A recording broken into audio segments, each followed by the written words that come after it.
नमस्कार। The Vivek views के सभी दर्शकों का हार्दिक स्वागत है, अभिनंदन है। आज हम चर्चा करेंगे एक ऐसे विषय पर जिसके लिए हम कह सकते हैं कि वर्तमान दौर में यदि वास्तव में कोई आवश्यकता है तो सबसे अधिक आवश्यकता है अपने आप को संतुलित, संयमित और अपने आप को वैचारिक रूप से सकारात्मक बनाए रखने की। जी हाँ, जिस प्रकार से कोरोना का ये दौर चल रहा है, कोरोना की ये जो महामारी चल रही है, इसमें छोटे बच्चों से लेके बड़े बुजुर्गों तक हर एक व्यक्ति घर में कैद हो गया है। किस प्रकार से वो अपने मन को सकारात्मक बनाए रख सकता है।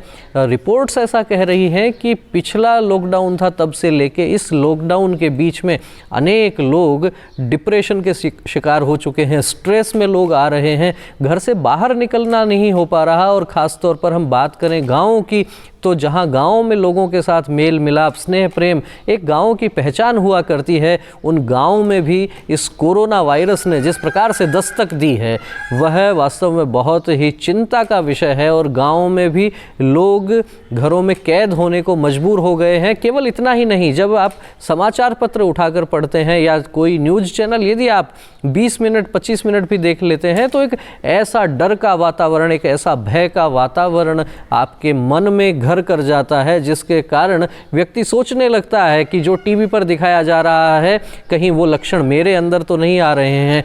पहले तो बात केवल कोरोना वायरस की हुआ करती थी, लेकिन इस दौर में कोरोना वायरस के साथ साथ ब्लैक फंगस, येलो फंगस, इस प्रकार की अनेक बीमारियां और आने लगी हैं। समाचार पत्रों की कहिए या मीडिया चैनल्स की रिपोर्टिंग कहिए, उसमें भी पिछले 15-20 दिनों में ज़रूर कुछ परिवर्तन आया है।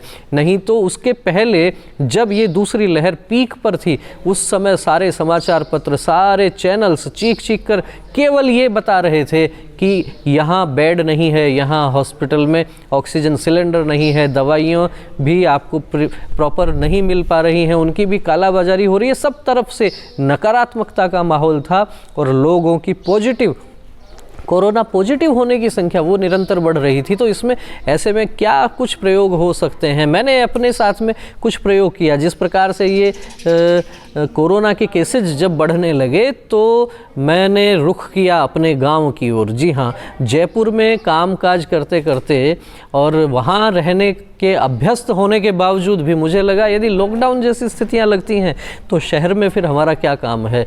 मुझे लगा शहर का छोटा सा घर छोड़ के यदि आप गांव के एक खुले वातावरण में पहुंचते हैं तो मन आपका प्रफुल्लित होता है। लेकिन यदि गांव में भी आप घर में कैद होने पर मजबूर हो जाते हैं तो क्या कुछ कर सकते हैं। जी हाँ, इसी विषय पर मैं कुछ विचार आपके समक्ष साझा करना चाहता हूँ। युवाओं में उत्साह, उमंग, उल्लास वो बना रहे और बड़े बुजुर्ग जो सामान्यतः लोगों से मिलते जुलते थे, एक दूसरे के हालचाल पूछते थे, घर के बाहर बैठ के चबूतरे पर रामा शामा जो होती थी, वो इस दौर में यदि बंद हो गई है तो उन लोगों के लिए क्या कुछ करणीय इस दौर में हो सकता है। मुझे लगता है कि जो हमारा जीवन स्तर, जो हमारी दिनचर्या, जो हमारी जीवनचर्या आज के 30 साल पहले हुआ करती थी, यदि उस पर थोड़ा सा विचार हम करेंगे तो बहुत चीज़ें सरल हो जाएंगी, बहुत चीज़ें आसान हो जाएंगी।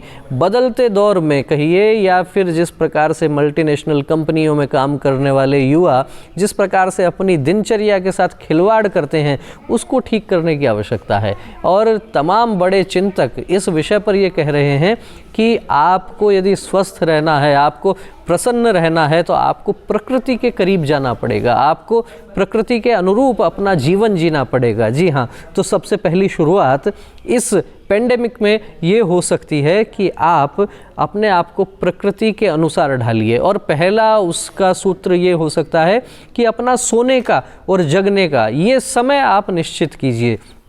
हो सकता है शहरी जीवन के अभ्यस्त होते हुए आप लोग भी 12 बजे, 1 बजे, 1:30 बजे तक सोते होंगे। इसको थोड़ा सा ठीक करके देखिए। 10 बजे तक यदि हम सोने की तैयारी कर लेते हैं और सुबह यदि हम 5 बजे, 6 बजे यदि जग जाते हैं तो सुबह की एक तो आपको ऑक्सीजन बहुत मिलेगी, सुबह का जो एक सुरम्य वातावरण मिलेगा वो आपके मन को प्रफुल्लित करने वाला होगा। आप घर की छत पर, घर के आस पड़ोस में आप सुबह उस ताज़ी हवा में घूम सकते हैं, वहाँ बैठ के आप कुछ देर आसन प्राणायाम कर सकते हैं। और इस अवसर का एक बड़ा लाभ आप इस प्रकार से भी उठा सकते हैं कि घर में यदि बच्चे हैं तो उन बच्चों को भी जल्दी जगाइए और उनको जल्दी जगा के आसमान में सुबह के समय पर आप उनको तारे दिखाइए। हो सकता है कोई विशेष ग्रह आपको उस दौरान देखने को मिल जाए, बुध ग्रह जिसे हम भोर का तारा कहते हैं, शुक्र ग्रह भी हो सकता है देखने को मिल जाए, बुध ग्रह देखने को मिल जाए। उन बच्चों को खुले आसमान में दिखाइए। जो शहरों में तारे नहीं देख पाते वो सुबह बड़े बड़े टिमटिमाते तारे देखेंगे, ग्रह देखेंगे, उनका मन भी प्रसन्न होगा, उनके ज्ञान में भी वृद्धि होगी और आपको भी मैं कहता हूँ निश्चित तौर पर आपके मन को सुकून मिलेगा। उसके पश्चात यदि आपके पास कुछ जगह है तो आप थोड़ा समय गार्डनिंग में आप लगा सकते हैं, बागवानी में आप लगा सकते हैं। और अब बारिश का समय आने वाला है तो मैं तो निश्चित रूप से ये भी कहना चाहता हूँ कि आप यदि घर आंगन में थोड़ी सी जगह है उसकी साफ़ सफाई बच्चों को साथ में लेके कीजिए और उस साफ़ सफाई वाली जगह पे थोड़े से दाने मेथी के डाल दीजिए, कुछ धनिया जो है उसके दाने डाल दीजिए, कुछ मटर हो सकते हैं और फिर बच्चों को दिखाइए किस प्रकार से घर में हम छोटी छोटी सब्जियां हम उगा सकते हैं, किस प्रकार से भूमि में से एक बीज जो है वो पौधे का स्वरूप लेता है, धीरे धीरे कैसे वो ज़मीन को फाड़ के कैसे बाहर निकलता है, उसका अंकुरण किस प्रकार से होता है। आप स्वयं भी कीजिए, बच्चों को भी ये दिखाइए, उनको नई जानकारी मिलेगी, व्यावहारिक ज्ञान उनका बढ़ेगा। और रिसर्च ये भी कहते हैं कि यदि आप कुछ समय बागवानी में देते हैं तो निश्चित रूप से वो भी आपके स्ट्रेस लेवल को कम करता है, उससे भी आपका तनाव कम होता है। 2 चीज़ें ये आप अच्छे से शुरू कर सकते हैं। उसके पश्चात आप ये देख सकते हैं कि तमाम तरह के टीवी पर चैनल्स आते हैं, उनमें कुछ समय के लिए न्यूज़ चैनल देखना बंद कर दीजिए। यदि देखना हो तो 2 मिनट 3 मिनट से ज़्यादा कोई चैनल मत देखिए। उस पर जो फटाफट खबरें आती हैं उनको एक बार अपडेट होने के लिए आप देख सकते हैं। उसके पश्चात ऐसे चैनल देखिए जहां पर आपको कोई अच्छे धारावाहिक देखने को मिल रहे हों। रामायण हो सकता है, महाभारत हो सकती है। इस समय एक चैनल पर महात्मा बुद्ध पर भी एक धारावाहिक आ रहा है। ऐसे अच्छे धारावाहिक देखकर भी आप लगभग 1.5 से 2 घंटे 3 घंटे तक का समय आप बिता सकते हैं।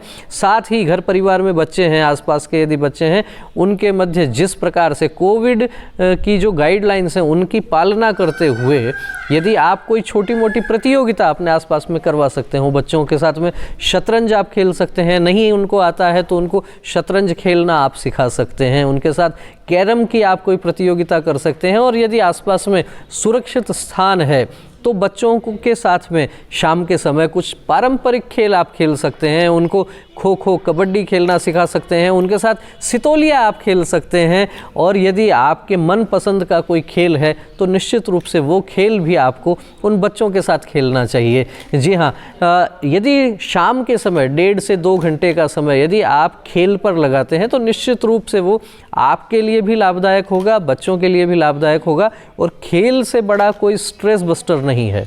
स्ट्रेस को कम करना है, तनाव को कम करना है, शरीर को स्वस्थ रखना है तो एक खेल अवश्य पकड़ लीजिए। सामान्यतः चिकित्सक भी ये कहते हैं कि यदि आपको तनाव है, डिप्रेशन है तो एक सूची बना लीजिए आपको क्या करना अच्छा लगता है।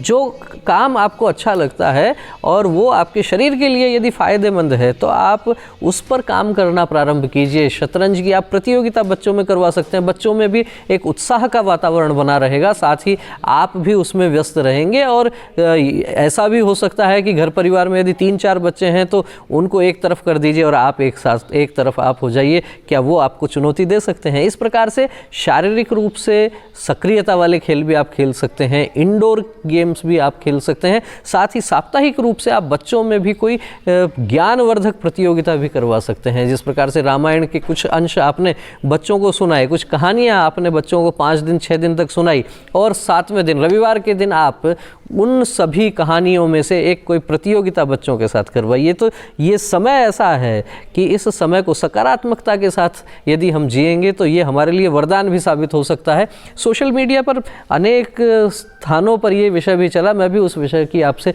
ये चर्चा करना चाहता हूँ कि इस समय को दुर्भाग्य मत समझिए, ये एक अवसर है। और हमारे माननीय प्रधानमंत्री जी भी कहते हैं आपदा को अवसर में जो बदलने की बात है, क्या कुछ हम नया ऐसा कर सकते हैं।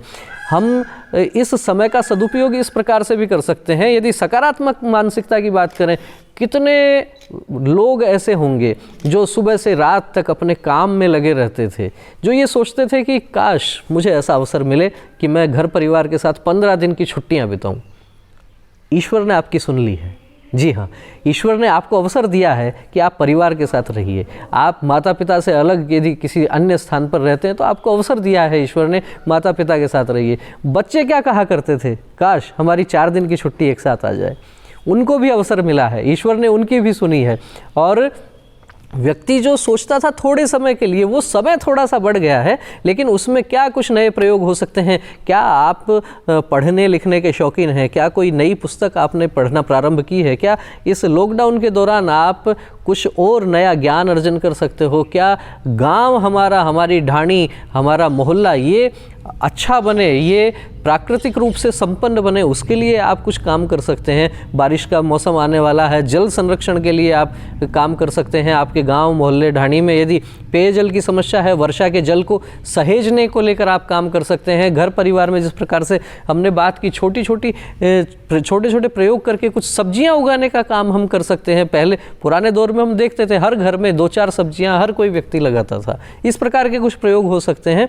तो मेरा ये कहना है कि इस आपदा के समय पर अपने आप को सकारात्मक बना के रखिए, लोगों से बातचीत करते रहिए, कुछ नए प्रयोग कीजिए। आपके मन में भी यदि कोई और नए प्रयोग आ रहे हैं, इस अवसर को, इस आपदा के समय को अवसर में बदलने के लिए, इस समय अपने व्यक्तित्व में कुछ और निखार ला सकें, हम कुछ हमारी योग्यता क्षमता बढ़ा सकें, बच्चों को कुछ और अच्छा सिखा सकें, तो अपनी प्रतिक्रियाओं से हमें अवगत करवाइए। और आपकी प्रतिक्रियाओं को हम अधिकाधिक लोगों तक पहुंचाने का प्रयत्न करेंगे। लोगों से हम इस विषय को लेकर और आगे लोगों तक लेकर जाएंगे। लोग स्वस्थ रहें, सुखी रहें, प्रसन्न रहें, यही हमारी कामना है। और कामना इसलिए है क्योंकि बचपन से हम सब बोलते आए हैं, सर्वे भवन्तु सुखिनः, सर्वे सन्तु निरामया, सर्वे भद्राणि पश्यन्तु, माँ कश्चित् दुख भाग भवेत्। इस विषय को लेकर आपकी प्रतिक्रियाएं हो तो हमें कमेंट करके अवश्य अवगत करवाइए। और आपको ये विषय अच्छा लगा हो तो इस वीडियो को अधिक से अधिक शेयर कीजिए। और यदि आपने द विवेक व्यूज को अभी तक सब्सक्राइब नहीं किया है तो सबसे पहले सब्सक्राइब का बटन दबाइए, उसके बराबर में बेल आइकन दबाइए। निरंतर हमारे वीडियो, हमारे विचार आप तक पहुंचते रहेंगे। आपको ये विषय अच्छा लगा हो तो इस वीडियो को अधिक से अधिक शेयर कीजिए। फिर मिलेंगे जल्दी ही एक नए विषय के साथ, एक नए वीडियो के साथ। तब तक के लिए नमस्कार।